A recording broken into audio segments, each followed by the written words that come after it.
Good morning, first graders. So today, Mr. Cook is going to read a back to school book. It's also, I'll let you guess if you think it's fiction, like pretend a made up story, or nonfiction, like a real story. And then after reading it, you're going to talk about what your favorite part was. And then for writing, you're going to write and draw about your favorite part of the story. So today's book is called Nonnie and I, written by Savannah Hendricks and illustrated by Lisa M. Griffith. My first day of school is tomorrow, I tell Noni, petting her powerful leg. I'm kind of scared and I don't want to leave you behind. Noni lowers her neck and we place our heads together. She looks fondly into my eyes. I grab her stumpy horns and nestle my face between them. Noni and I have been best friends since we were little as a giraffe can be. Noni was only 6 months old when her family ran off and left her. She is my first friend and my only friend. Don't worry, I reassure her. I don't need to make any other friends. I have you. I snuggle my face some more in her fur before gently grabbing hold of her horns and pulling myself up behind her ears. Then spinning around, I slide down her lengthy neck and end on the steep slope of her back. I weave my fingers through her short mane and hold on tight. If I could spend every day with Noni and never go to school, I would be delighted.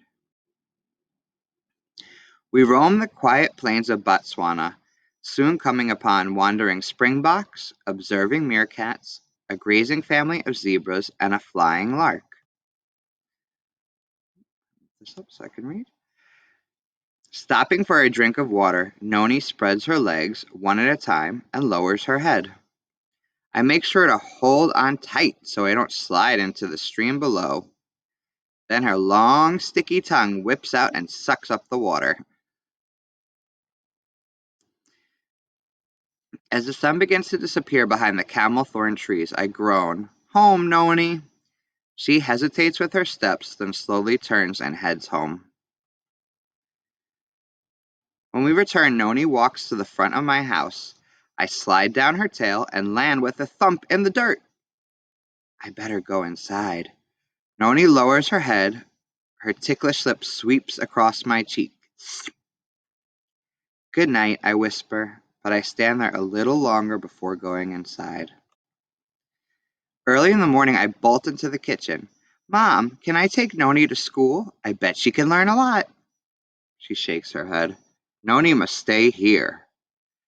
My lower lip sticks out. My head hangs low. My tummy starts doing flips and feels funny. As I shuffle into the front yard, Noni sniffs my backpack. She must smell my lunch. I reach over and give her a leg hug. She nudges me with her horns. I open my backpack, pull out my lunch, and find a bag of carrots. "Shh, don't tell," I whisper, sliding several into her mouth. I wave goodbye as she crunches away. At school, I keep looking out the window, hoping Noni will show. At recess, I keep looking into the distance. "What are you looking for?" a girl asks. "My best friend Noni. I miss her." "I'm Adana. Do you want to be my friend?" she asks. "No, thanks. I have Noni," I tell her. "We could be school friends," Adana mentions. "Okay, I guess," I say. Adana smiles and quickly takes my hand. When school is over, I rush home. "Noni, where are you?" I yell, panting. At the far end of the plains, a herd of giraffes catches my eye. One of them is Noni. Has she made friends too, I wonder? "Noni!" I shout in the distance. "Noni!" Slowly, Noni tilts her head and starts galloping towards me. When she gets close to the house, she stops.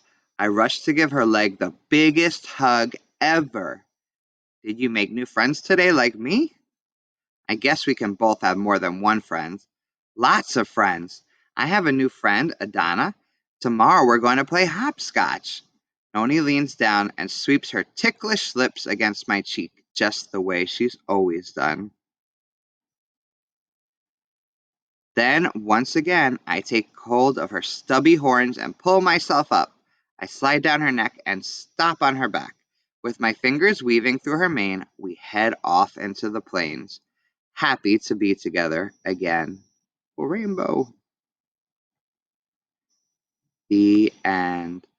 So, for today's reading and writing activity, you're going to write, and we'll talk about, and then write about your favorite part of this story.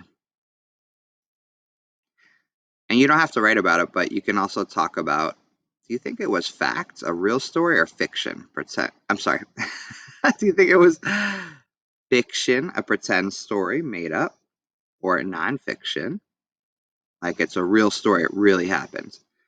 All right, thanks, first grade.